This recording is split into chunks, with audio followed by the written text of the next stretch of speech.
Hello everyone. Now let's see role of other organs in excretion and osmoregulation. We have seen all the parts that are about your formation of urine excretion by kidneys. Now let's see some other organs that are also involved in your excretion and osmoregulation. Yes, first of all let's see the functions of kidney. थोड़ा सा आपको एक बार बोला था, मैं थोड़ा सा बता दूंगा. So kidney का main function क्या है? Kidneys के functions, they are the primary excretory and osmoregulatory organ. Kidney is the primary excretory and osmoregulatory organ. Primary काम क्या है किडनी का? अपनी बॉडी में अगर सबसे इंपॉर्टेंट ऑर्गन को ये कचरा निकालने वाला तो किडनी है, because they excrete nitrogenous waste and they also regulate water salt balance with the help of Henle's loop, right, NADH. So सबसे पहला काम ये है, मतलब formation of urine and maintaining the water salt balance. Urine formation plus water salt balance, ये उसका काम हो गया. ठीक है, दूसरी भाषा में, दूसरे वर्ड्स. तीसरा, it also excrete some drugs या traces of drugs through urine, some volatile substances, some other excretory products. Excretory products ही बोल दो, पूरे आ जाएंगे उसके अंदर. Plus kidneys also regulate your body pH. It also regulates your osmotic pressure of blood. It also regulates osmotic pressure of body fluids. अब वही बात हो जा रही है, osmotic मतलब वाटर सॉल्ट बैलेंस से रिलेटेड है. pH मतलब आपको याद होगा ट्यूबुलर सिक्रेशन के थ्रू हम H+, K+ और NH3 एक्सक्रीट कर रहे थे, जिसकी मदद से आपका pH कम ज्यादा हो रहा था. अगर एसिडिक pH होगा बॉडी का तो H+ एक्सक्रीट कर दो यूरिन के थ्रू. अगर बेसिक pH होगा तो फिर H+ को रहने दो, अमोनिया वगैरह को एक्सक्रीट कर दो. ठीक है, तो इस तरीके से pH रेगुलेट करना. Osmotic pressure by absorbing Na+, K+ और by removing them it can increase और decrease the osmotic pressure of body fluids, that is blood and lymph. Okay, ये सब हो गया, ये बातें बस मैं समराइज कर रहा हूं. It also secrets one hormone erythropoietin. Erythropoietin, it is required for formation of RBCs. इसीलिए ये erythropoietin हार्मोन जरूरी है. ये MCQ बहुत बार पूछते हैं. erythropoietin is secreted by kidneys and kidneys therefore act as endocrine glands. They will secrete hormone erythropoietin. नाम से समझ रहा, erythro मतलब erythrocytes, that is your RBC, और poiesis मतलब formation of RBCs, फॉर्मेशन जो बोन मैरो में होता. ठीक है, so erythropoietin is secreted by kidney and it goes to bone marrow. It stimulate the mother cells of that blood producing cells to convert them into RBC. तो इसीलिए जो kidney patient रहते हैं उनमें इरिथ्रोपोएटिन का अमाउंट कम हो जाता. Kidney खराब होने की वजह से इरिथ्रोपोएटिन भी कम सिक्रेट होता और उसी की वजह से उनका फिर ब्लड भी कम होने लगता. तो ये बहुत परेशानी वाली बात रहती किडनी पेशेंट को, क्योंकि उनमें ब्लड भी कम होता जाता due to this effect. Kidney produces erythropoietin that helps in erythropoiesis. It also helps in calcium absorption by secreting calcitriol. एक और हार्मोन तैयार करती kidneys. They also secrete calcitriol which helps in bone formation और calcium resorption, calcium deposition और resorption on bones. calcium नाम आ रहा. सो ये hormone bones बनाने के लिए चाहिए.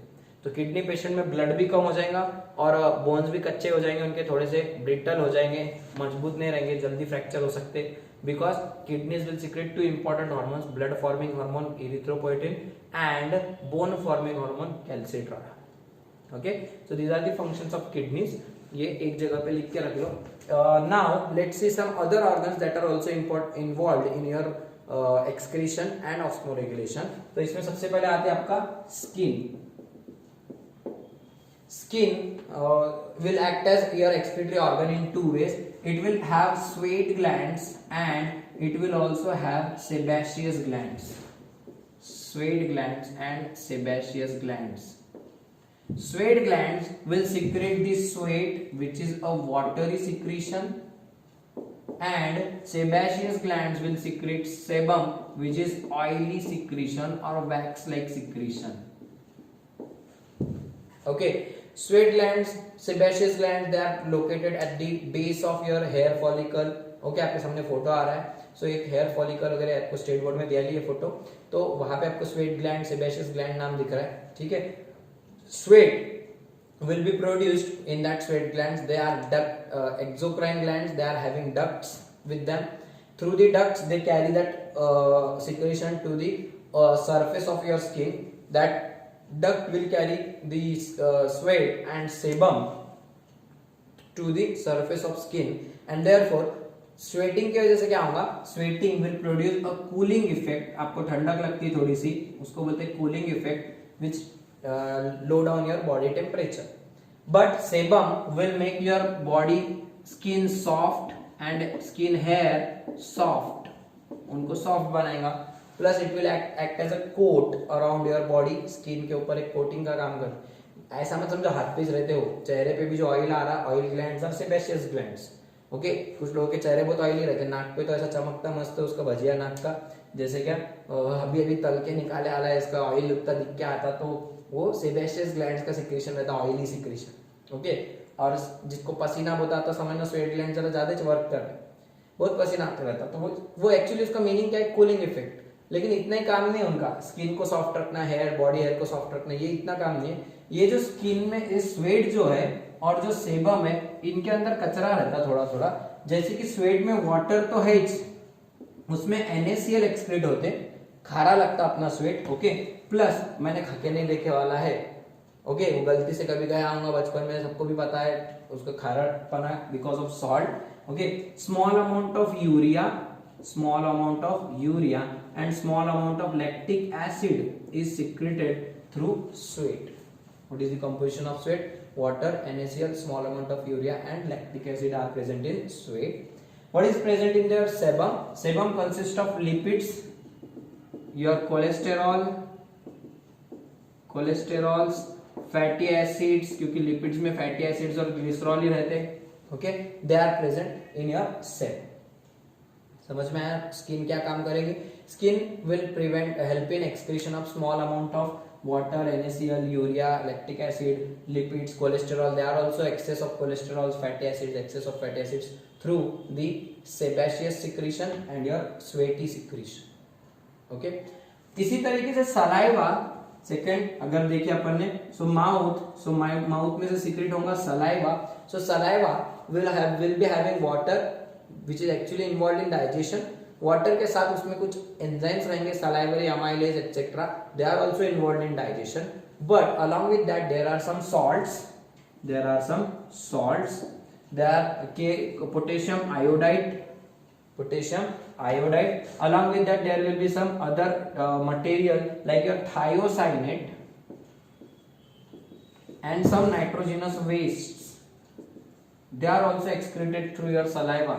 ऐसा मत समझो कि सलाइवा में कचरा नहीं रहता, सलाइवा में सिर्फ वाटर और अमाइलेज एंजाइम रहता. It also consist of small amount of nitrogenous waste, thiocyanate, potassium iodide salt and other salts like your potassium salt, sodium salts.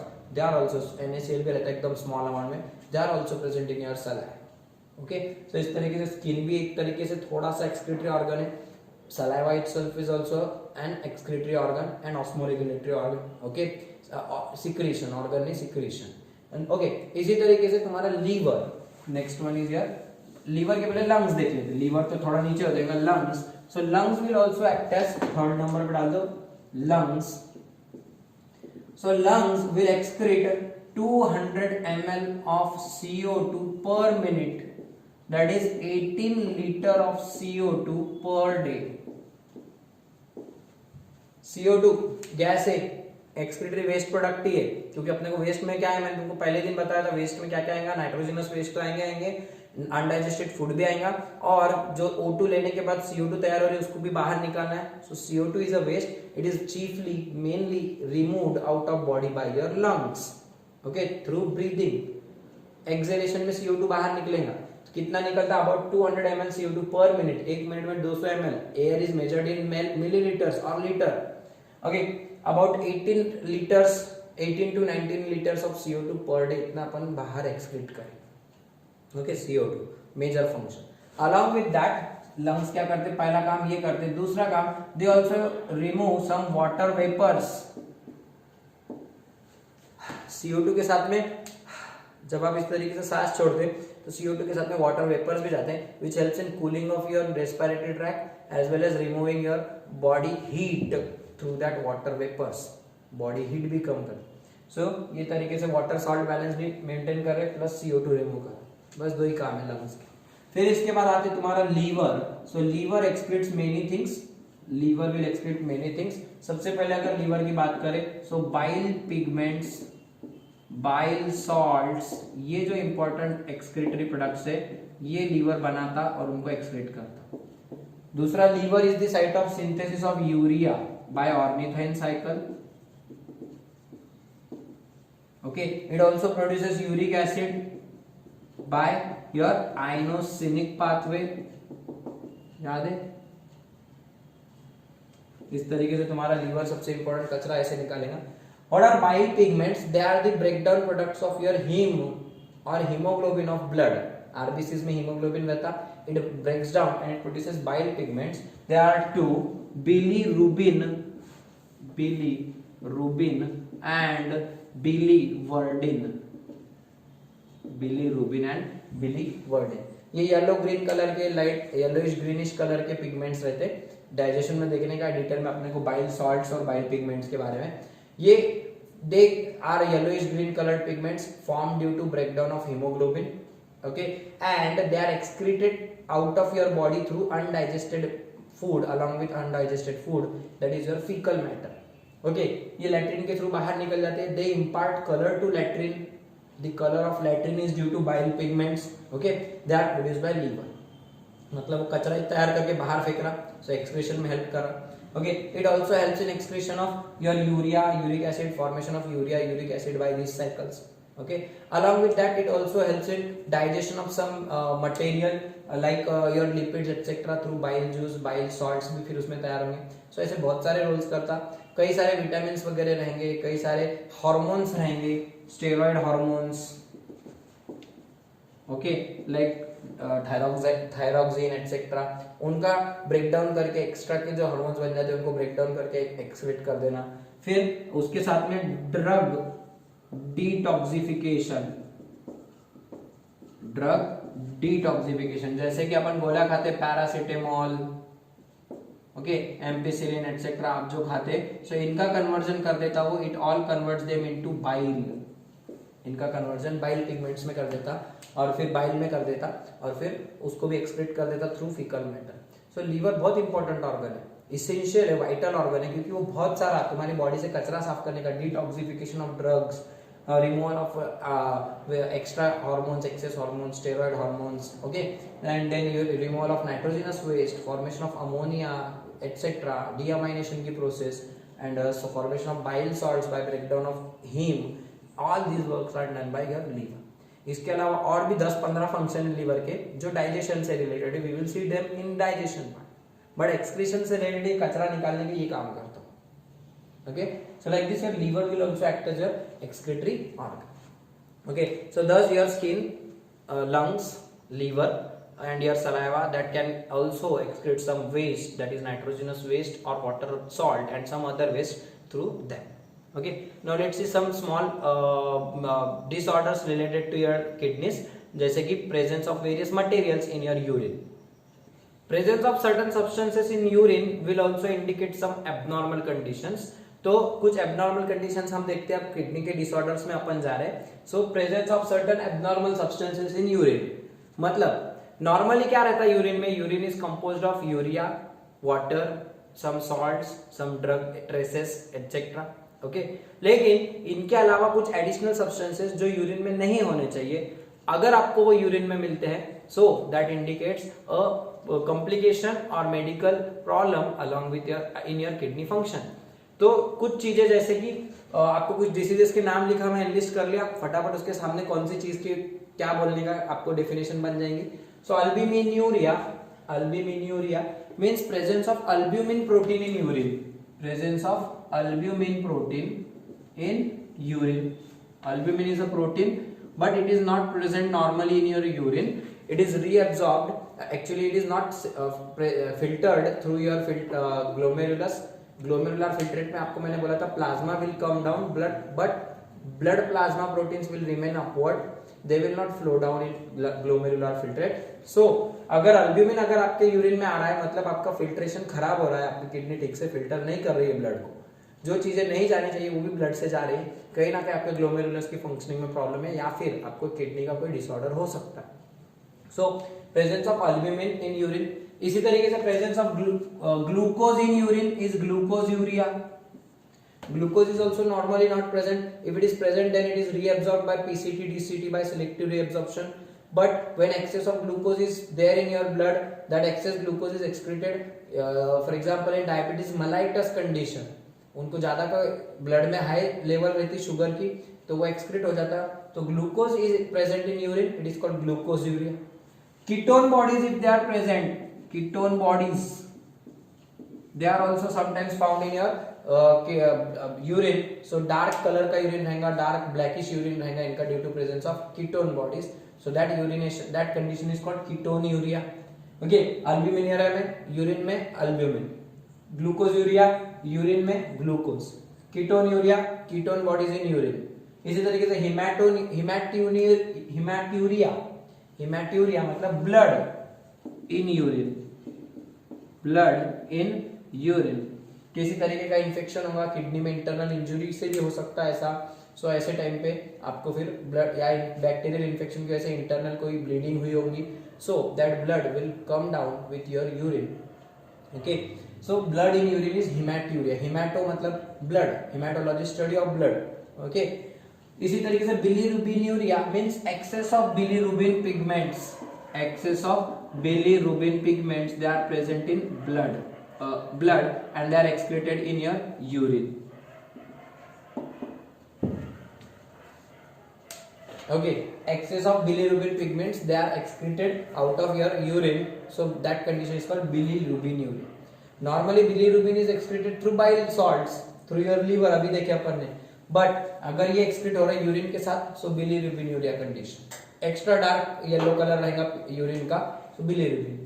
इसी तरीके से proteins other than your albumin, so proteins in urine protein urea, proteins in urine protein urea. नाम क्या है, बस urea urea लगा दी, मतलब urine में क्या albumin, glucosuria glucose, ketone bodies ketonuria, ketonuria, haematuria blood in urine, bilirubin in urine, proteins in urine. इसी तरीके से दो और कंडीशन है, यूरेमिया और नेफ्राइटिस। सो यूरेमिया में क्या होता, प्रेजेंस ऑफ एक्स्ट्रा या excess of urea in blood. देखो मैंने लाइन ड्रॉ करने वाला है क्योंकि ऊपर की चीजें यूरिन में है, लेकिन यूरिया कहां पे जमा हो रहा है, urea normally urea should be present in urine, normally urea should be present in urine, but if it is not properly filtered, if it remains in blood only, so the level of urea will increase in blood, level of urea will increase in blood if your kidneys are not filtering it properly. Okay, so that excess of urea will be then present in your blood and that condition is known as uremia. That patient is said to be suffering from uremia. Normally अपने blood में urea present रहता 0.01 से 0.03% urea रहता अपने blood में, this is normal value of urea in blood, normal value of urea in blood इतना है कि नॉर्मली इतना रहेंगे, जरूरी नहीं कि पूरा 100% यूरिया फेंक देंगे अपन ब्लड में, क्योंकि ब्लड सर्कुलेट होते रहता तो हमेशा यूरिया जो भी बनता रहता वो एक्सक्रीट होते रहता, ब्लड में जाते रहता, तो urea will be always present in your blood and its value will be in a range 0.01 to 0.03%, but when it increases above 0.05% of blood, so that condition is your uremia, क्योंकि इतना high content of urea आपके लिए अच्छा नहीं रहेगा। उसी के साथ कुछ और क्रिएटिनिन वगैरह भी आपके ब्लड में रह सकते हैं जो आपको बहुत बीमार करने के लिए काफी है, और फिर वो कंडीशन हो जाएंगी यूरिन आपके, फिर आपके बॉडी में कचरा जमा होना शुरू होगा, that is a severe indication of kidney failure और किडनी डिसऑर्डर। ठीक है, सो यूरेमिक या फिर यूरेमिया के पेशेंट, उनका ब्लड ठीक से, उनकी किडनीज ठीक से यूरिया को फिल्टर नहीं करने के कारण urea remains in blood and hence high urea composition presence in blood will lead to uraemia. Okay, ऐसे पेशेंट्स को फिर डायलिसिस वगैरह कैसे करते, क्या करते अपने को बाद में देखने का स्पेशल लेक्चर उसके लिए, बट अभी के लिए uraemia is the presence of excess of urea in blood. Okay, what is the normal value? What is uremic value? More than 0.05% is considered to be uremic. Okay, then nephritis, it is the inflammation of nephrons. Inflammation of nephrons. Inflammation of nephrons. What is inflammation? Just like swelling, pain, temperature increases, redness. आपको जो inflammation के 4 symptoms बोलता है, मार लगने का 4 चीजें क्या होती? पेन होता, रेडनेस आती, स्वेलिंग होती और वहां पे से आपका टेम्परेचर बढ़ जाता वो एरिया का. सो वैसे आपके किडनी के अंदर कोई अगर बैक्टीरियल इन्फेक्शन है, कौन सा इन्फेक्शन? Bacterial infection. इसकी वजह से क्या होगा? आपको नेफ्रॉन्स के अंदर बैक्टीरिया पहुंच गए वहां तक, तो फिर नेफ्रॉन्स को फिर वो इन्फेक्ट करेंगे और नेफ्रॉन्स आपके ठीक से काम नहीं करेंगे. ओके, इससे होगा क्या? The permeability of your renal tubules will increase. Renal tubule जरा ज्यादा परमेबल हो जाएंगे क्योंकि वो बैक्टीरिया से फाइट करते करते खुद के काम पे ध्यान नहीं देंगे. उसकी वजह से some proteins will come in your urine and you will suffer from proteinuria. Generally proteinuria condition is also found associated with nephritis because of increased permeability of renal tubules during bacterial infection. Okay, that proteins will accumulate in the interstitial fluid of your kidney. Kidney के अंदर जमा होने चालू हो जाएंगे वो proteins and that will lead to swelling of kidney. एक तो यूरिन में से भी प्रोटीन जा रहे हैं, यूरिन में से तो जाएंगे ही जाएंगे, plus at the same times they will accumulate, proteins will accumulate in the interstitial fluid, medullary interstitium of your kidney, that will lead to swelling of kidney. Swelling of kidney. So swelling of kidney होना इसमें भी एक common बात रहेगी. आपने सुना होगा ना, किडनी पे स्वेलिंग आने वाली है, सूज आने वाली है. It is called oedema. Oedema कैसी माँ? एडिमा मतलब swelling. Any organ if it is swelled it is called oedema. So आपको मार लगने के बाद टेम्बुल आता है, उसको एडिमा बोलते हैं. सो दैट इज एडिमा मतलब swelling of anything. So swelling of kidney due to accumulation of proteins in the interstitial fluid of kidney as well as excretion of proteins in urine, that are the conditions arising due to bacterial infection of nephrons, and that condition is known as nephritis, also known as glomerulonephritis, क्योंकि उसमें glomerulus का mainly infection होता, bacteria blood के through वहां तक पहुंचते और सबसे पहले ग्लोमेरुलस को इन्फेक्ट करते. ओके, एनसीईआरटी में लास्ट लाइन दिया चैप्टर की, glomerulonephritis, inflammation of nephrons of kidneys. Okay, और बोर्ड में तो पूरा डिस्कशन जो बोला वो सब बोर्ड में मिल जाएगा आपको ये चीज. Okay, so must refer your board notes also. Okay, so ये था आपका शॉर्ट डिसीजेस कुछ किडनी से related.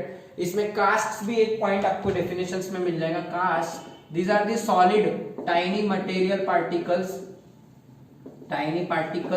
in urine which assume the shape of tubules. tubules का शेप एज्यूम करा रहे. जैसे कि अगर आपके जो नेफ्रॉन्स है, सो नेफ्रॉन्स ऐसे अपने. ओके, अब यहाँ पे रीअब्जॉर्प्शन हो रहा और क्या हुआ, कलेक्टिंग डक्ट के अंदर कुछ तो भी कचरा बैठ गया. वो कचरा वहां पे ऐसा बैठते गया और कचरे ने क्या करा, ऐसा आपके ट्यूब्यूल का शेप ले लिया. ट्यूब्यूल के शेप का एकदम बारीक चौक कैसा रहता है आपका, गोल चौक अपना, ठीक है, व्हाइट बोर्ड अपने ब्लैक बोर्ड का चौक, वो चौक के जैसा ऐसे एक हार्ड पार्टिकल तैयार हो गया. वो पार्टिकल वहां से बहते बहते आपके यूरिन के थ्रू बाहर गिरेगा. तो यूरिन के अंदर से बारीक बारीक कंकड़ गिरेंगे.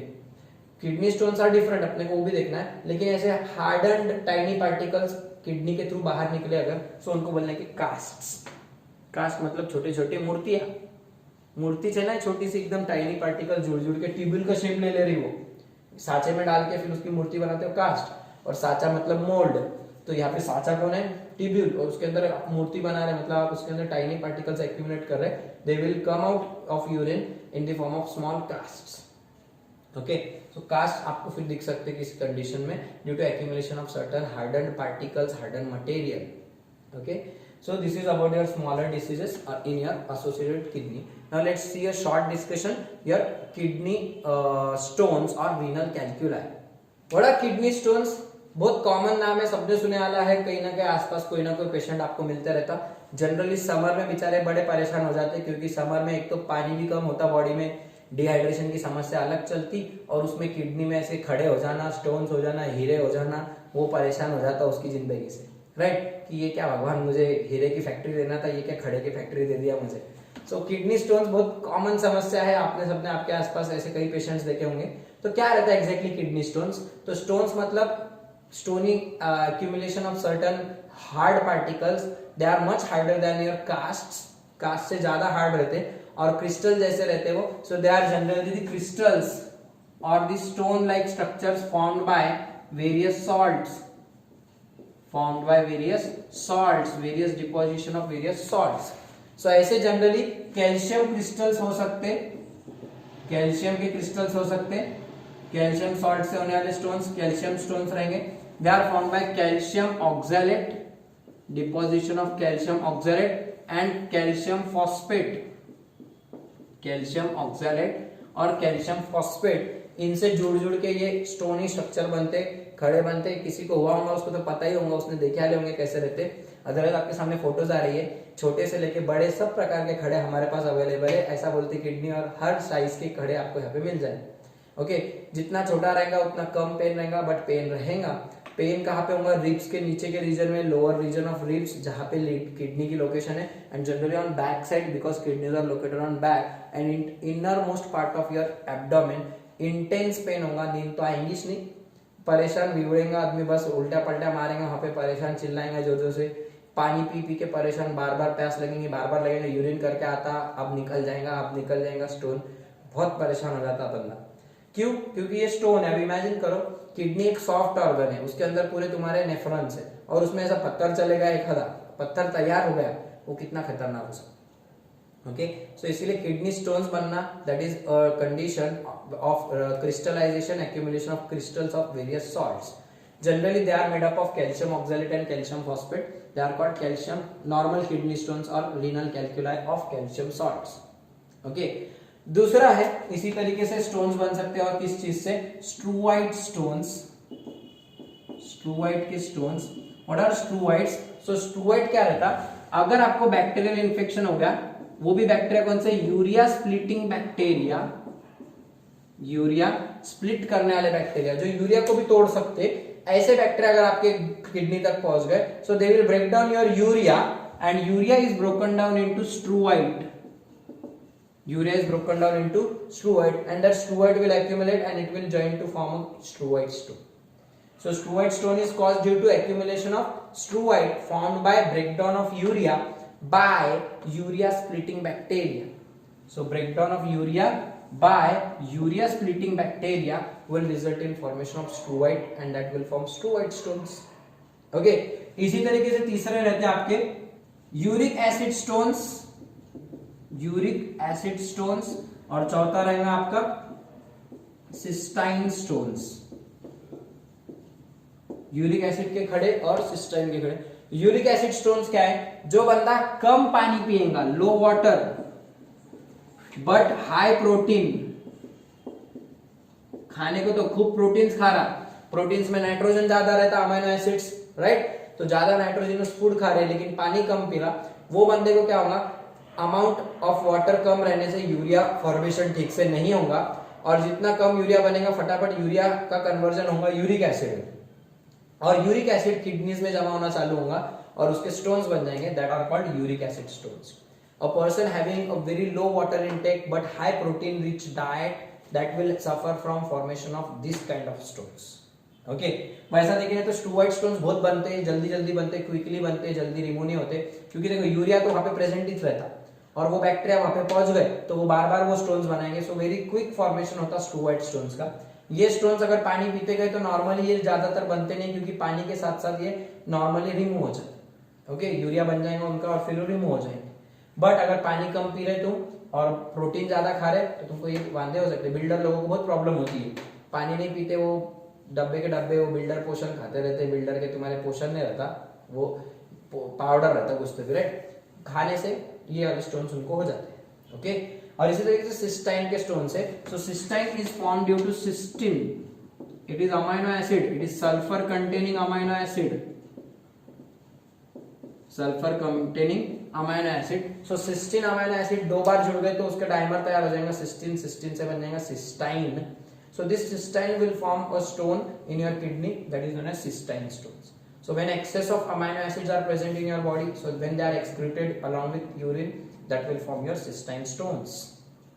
Okay, so all these are the types of stones. Calcium stones, calcium salts लिख दिया मैं, calcium stones are the most common stones. Struite stones are formed by result of urea splitting bacteria, and uric acid stones due to deposition of uric acid as a result of low water intake and high proteinous diet. And cystine stones are formed by the excess removal of cysteine amino acid and other amino acids. Okay, this condition is called kidney stone, also known as renal calculi. इसको क्या बनेगा? renal calculi. calculi मतलब पत्थर, stone. renal मतलब kidney के stones. So what are renal calculi? They are nothing but kidney stones. Okay, formation of stones is known as nephrolithiasis. nephrolithiasis ये condition को बोलने का, किडनी स्टोन्स को. Formation of stones is known as nephrolithiasis, और it may occur in ureter. It is called ureterolithiasis, and it may form in urinary bladder. So there are these two conditions, nephrolithiasis and ureterolithiasis. Okay, या urinary lithiasis. तो अगर आपके kidney stones kidney में बन रहे तो वो nephrolithiasis, अगर वो बह के नीचे आ गए और आपके यूरेटर में फंस गए तो उसको बोलने का यूरेटरोलिथियासिस. लिथोस मतलब स्टोन, जमीन. लिथोस्फीयर, लिथो मतलब रॉक, तो ये स्टोन से. सो लिथोस मतलब स्टोन इन योर किडनी, मतलब नेफ्रो मतलब kidney, and stone in your ureter is ureterolithiasis. Okay, जो कंडीशन रहेगी डिटेक्ट होंगी. डॉक्टर कैसा पता करते? एक्सरे निकालते उसका, या फिर उससे पता चलता, फिर एक्सरे में दिखता उसका स्टोन वगैरह है, कहाँ है, क्या है. फिर ओके, अलग अलग मेथड्स रहते हैं उसको पाल्पेट करने के, डायग्नोस करने के. जनरली एक्सरे बहुत commonly used method. Okay, so this is all about your kidney stones. इलाज वगैरह क्या करने के, अपने को पानी पीते रहो, हेल्दी खाना खाओ और एक्सरसाइज वगैरह भी करते रहो. अदरवाइज ऐसी चीजें होते रहती, फिर छोटे छोटे ऑर्गन्स में बड़े बड़े स्टोन्स बनना कोई बहुत मामूली बात नहीं है. ओके, आप ध्यान रखो. तो बी केयरफुल, बी हेल्दी, क्योंकि आपके किडनीज आपके लिए कितने इंपॉर्टेंट है, आप उनका इंपॉर्टेंस आप समझ ही गए. Okay, so here this is all about your kidney disorders, some disorders. One last bit is remaining, the kidney transplant, kidney failure and hemodialysis or dialysis. We'll see that in our next lecture.